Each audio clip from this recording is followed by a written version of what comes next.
Hello and welcome. My name's Michael Walker and I'm a member of Aon Hewitt's Risk Settlement Group. In the third quarter of 2015, the Civil Aviation Authority pension scheme carried out a £1.6 billion buy-in with Rothesay Life. This was one of the biggest buy-in transactions to date. I'm delighted to say we have Joanna Matthews, Chair of Trustees, and Jeff Butler, Pensions Director of the scheme, who are able to share with us their thoughts on how the transaction went. My name's Joanna Matthews. I'm an independent professional trustee with Capital Cranfield and a chair of the CAPS pension scheme. My name's Jeff Butler. I'm the Pensions Director at the CAA, which means that I'm the Executive Officer of the trustee. The primary objective of our bulk annuity transaction was to reduce the level of risk in the scheme. Although a number of risk initiatives had already been taken, the absolute level of risk in the scheme was still such that it would cause immense problems for the sponsoring employer if any adverse event occurred. What became apparent very quickly when considering the buy-in was that an initial buy-in could form the first stage of an extended process of doing further buy-ins as the opportunity arose to further de-risk the scheme. As chair of CAPS, I was very lucky in that when I was appointed, a lot of the steps had been taken already. The scheme was an extremely well-run scheme, which meant that the data was in good shape. The investment strategy and the actuarial assumptions were already positioned in a de-risked way, such that it was easy to move to a buy-in strategy. The key thing for me was engaging the stakeholders in what we wanted to do, the trustees and the sponsor.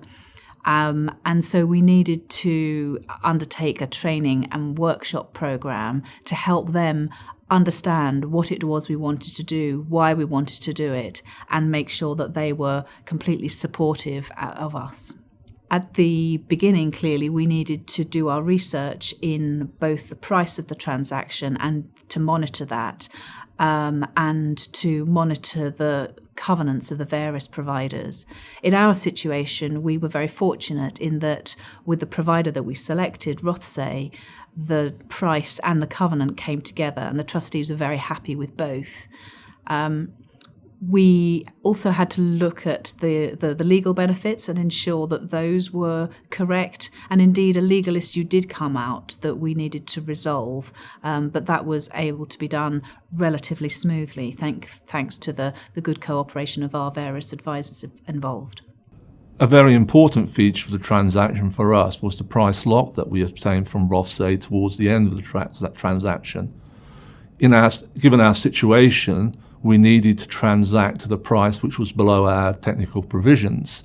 And by getting the price lock when we did, we could be sure of that as we progressed with the detailed negotiations and discussions. The key tip I would give would be making sure that all your ducks are in a row. There's a lot to do in advance in terms of making sure that the data is right, getting your investment strategy there, and making sure that the various stakeholders understand what it is you're doing, why it is you want to do it, and where it fits into the overall risk reduction program that the scheme has. The other part, which I think is equally important, is making sure before you even embark on the project that you have a strong project management team. We had a working group that reported to a steering group that was made up of both employer and trustee representatives. And we had the delegations in place to make sure that when decisions were needed, they could be taken quickly and efficiently.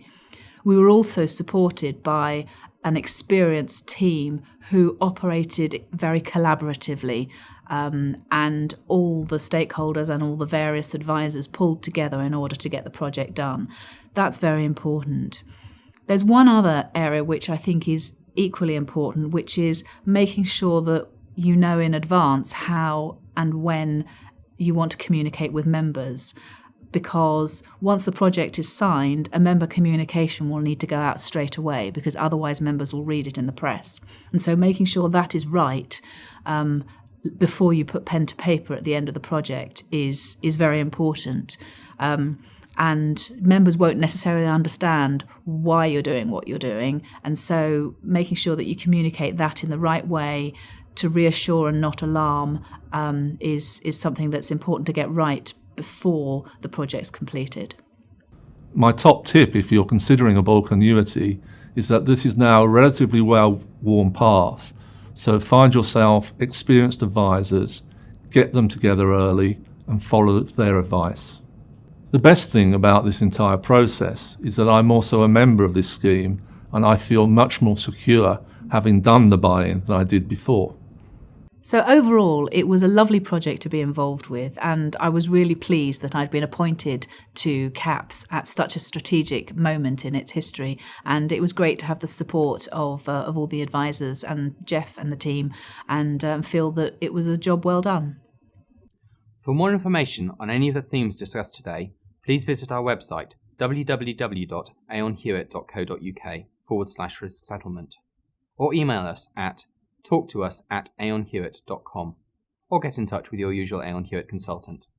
Thank you for watching.